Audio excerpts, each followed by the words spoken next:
Hey guys, what's going on? It's Ash here coming at you today in Clash Royale. Today we're going to talk about this Lava Hound deck. It's a new meta deck and you can see right away it has lightning in it. Now, we're going to be joined by pro Timo from Sandstorm. He is a really good pro player, and he's been having a ton of success with his deck.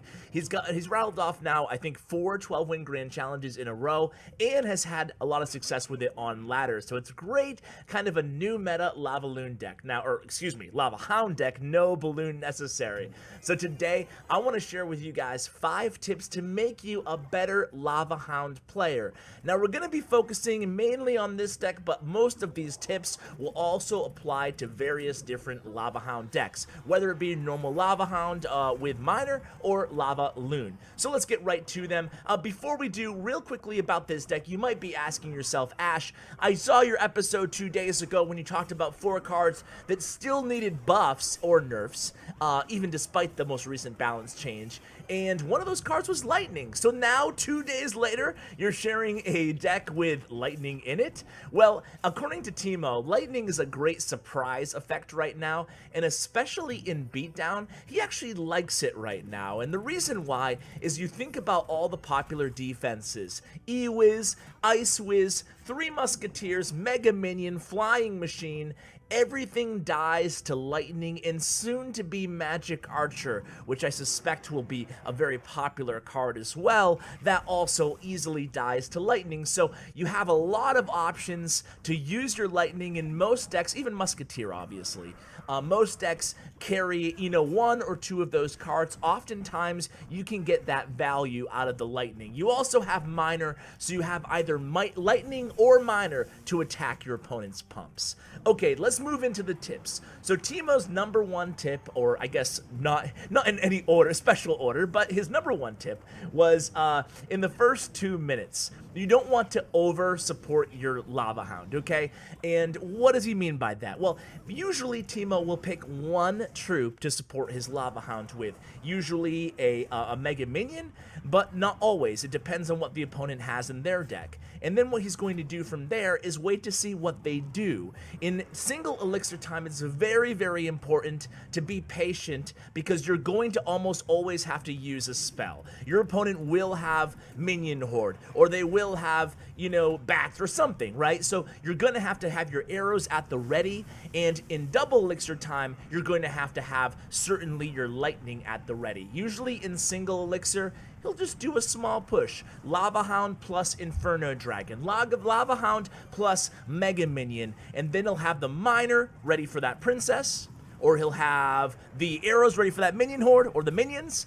And then he'll just wait and see and chip away at the tower. You're not going to get one of those huge pushes in most situations in the first 2 minutes where you're going to take down a tower. So always be cautious when supporting your Lava Hound. You never want to drop Inferno Dragon and Mega Minion unless the situation calls for it. And what do I mean by that? I mean, let's say they do something silly and drop like an E-Wiz right at the bridge. Of course, and you have the Inferno Dragon, you can go ahead and supplement that attack with your Mega Minion under that circumstance. Normally, you just wait. You just wait. Okay, tip number 2 is don't be afraid to play the Lava Hound at the start of the game. So we're in a meta right now where playing the Lava Hound at the start of the game is still advantageous in the eyes of Timo. He says that it's a smart move because, especially in this deck, as with most Lava Hound decks out there, you have 2 strong ground counters. You have guards, which are absolutely paramount in this deck. Even if they're under leveled for ladder, I would still run guards in this deck because of their shield. Shield mechanic doesn't matter how underleveled they are. Even if a rocket comes in, they're still going to be able to take another hit, right? So I would use guards and Tombstone, obviously. So 2 really strong cards, Tombstone and guards, actually even Inferno Dragon against tanks. So that means dropping your Lava Hound at the beginning. You still have enough elixir to be able to defend smartly. Now, the only situation where you're not going to drop the Lava Hound at the beginning of a match is, can you guys guess it? is if you're not playing with the fixed order selection on, and the last or one of your first 5 cards is not Tombstone and Guards. So if you have Tombstone and Guards as one of your last 3 cards, then you don't want to play your Lava Hound as the first opening play. Tip number 3 is, and this is a very important one, he stressed this one a lot here, and that is specifically to this deck, okay? And it's, or any deck where you have Minor Lava Hound, which is really popular right now. I would say it's even keel right now with Lava Loon, which is rare in the meta, is you have to be very careful about when you choose to use your Minor. This is actually the #1 mistake that Lava Hound players make using a Lava Hound Minor deck. And it's a mistake that I used to make as well. And that is sending in your Minor almost, you know, every time the Lava Hound's about ready to die, you think to yourself, okay, well, I'm gonna have pups, I'll send in my Minor to tank for them, right? That's not how you want to play the Minor. You really want to get value out of your Minor, so you want to reserve him for taking out your opponent's pumps, or targeting, again, that princess or that musketeer. That's how you want to use your Minor. Just sending in the Minor, especially in the first 2 minutes. In double elixir time, you can get more aggressive, sending that Minor in just on the tower. However, in single elixir time, you don't want to be sending in the Minor just for the hell of it, okay? You want to make sure he's serving some utility, because the pups will do plenty of damage without the Minor tanking for them. So that's really important, guys. Don't send in your Minor unless you have a clear target until double elixir time. Tip number 4 for you guys is against golem decks, other big heavy beatdown decks. What do you do in those situations? Some of you might already know the answer to this from the Botcham interview that I did I think about a month ago now. I'll include a link to that in the description below if you want a longer kind of tutorial on how to play Lava Loon with Botcham. He's a great teacher. By the way, side note, I've gotten a lot of comments about how you guys really like a pro instructing me to play decks, so I'll be doing that more frequently in the future. I'm really excited about that, because I get better too, hopefully, fingers crossed. Anyway, the tip is, against a golem deck, you always want to go same lane. Same lane against golem decks. Oftentimes, we still see players going opposite lane, even kind of doing a punish push at the bridge in the opposite lane. That's something you absolutely don't want to do, but more often just placing that Lava Hound in back of the other lane. It's not something you want to do. You always want to go same lane as the as the golem with your Lava Hound, and then your Lava Hound is going to kind of stymie and tie up the supporting troops to that golem, in which time you're going to make sure you use your Inferno Dragon, you use your Mega Minion, you use your guards, whatever you need. Tombstone being the first choice, obviously, to kill that golem, and then your surviving troops will hopefully by that time be able to engage and kill your opponent's supporting troops for their golem, and then you can mount a counterattack in certain scenarios. Worst case scenario, it's a wash, and it's okay. You know, you just keep going and you pick your spots, and with time, as the match progresses, you'll know what spells to possibly combine with your push or against your opponent's supporting troops to get even more value out of that tactic. Meaning, let's say they're supporting with an Ewiz and a Mega Minion behind their golem or something like that. You can go ahead and or a Baby Dragon and a Mega Minion. You can use your Lightning spell and also hit the tower, preferably, right? And at the same time, you will kill the golem with your Tombstone, your guards, whatever, right? So you have a lot of options here, but you always want to go same lane. How about tip number 5? And of course, this could easily be tip number 1, and that is you absolutely have to punish your opponent's pumps. This is a Lava Hound deck, which is a heavy deck without a pump. You have 2 good pump killers. You have Lightning, and even if you're playing Lava Loon, you'll have Fireball or whatever. You'll always have a big spell in a Lava Hound deck, or Poison. You have to make sure you attack your opponent's pumps. You can obviously use your Minor in this deck, that's totally fine, but if they block it, be ready with your Lightning, hopefully getting some value.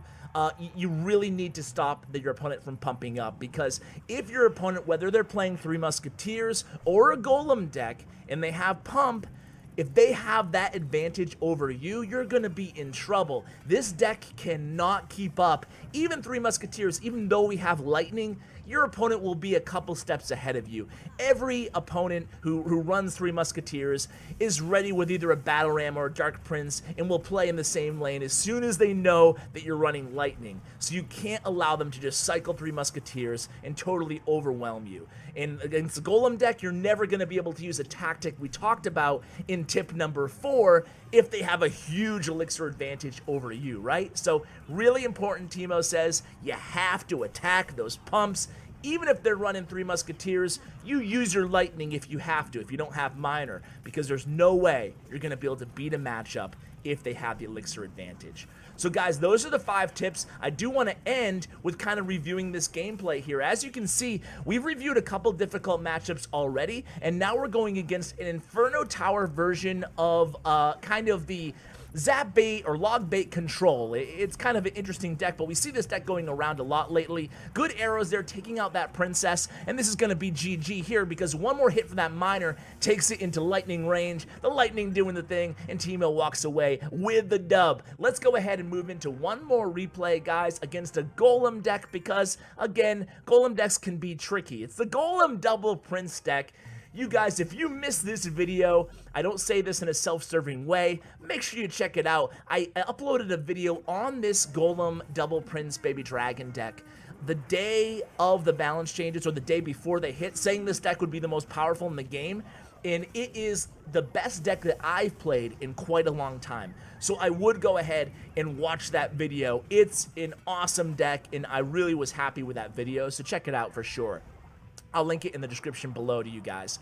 So here we go. We're going against this Golem deck. We're going to go in double speed here. We're going to block that Prince with the guards. Again, Tombstone and guards, just make sure we have them in cycle here. We're always going to drop our Tombstone against double Prince, whether it be a giant double Prince deck or a Golem double Prince deck, because those skeletons can stymie even a Dark Prince coming your way by plenty of time for your Inferno Dragon and your tower to finish off that push. So again, just like we talked about, we're going to go Lava Hound in the same lane as the Golem. Let's see how this plays out here. We drop down our guards, we drop down our Inferno Dragon. Meanwhile, the baby dragon is caught up on our Lava Hound, so our guards, our skeletons, they can kind of, you know, roam free. Nothing to worry about, right? So we have a little bit of a counterattack. We do some chip damage. We get the tower down to 441. Meanwhile, we're going to reset with another Tombstone here. Again, stopping those princes. We have to use a defensive Lightning, but it's okay, guys. We're going to get some chip damage with that Miner. Tornado fails there at the end. Doesn't matter. Either way, we would have had it with Lightning. So guys, huge shout out to Timo again for coming on. He's a Sandstorm pro. He wanted to give a huge thank you to Houdat. He said Houdat does so much for the Sandstorm community, and of course, I can vouch for that, as so many pros from Sandstorm would come on, want me to give shout outs to Houdat. So there it is. Shout out to Houdat. Also a shout out to Bren Chong, my YouTube partner. Check out his information in the description below. Thank you guys so much for watching. Hope you enjoyed the video, and as always, take care, guys.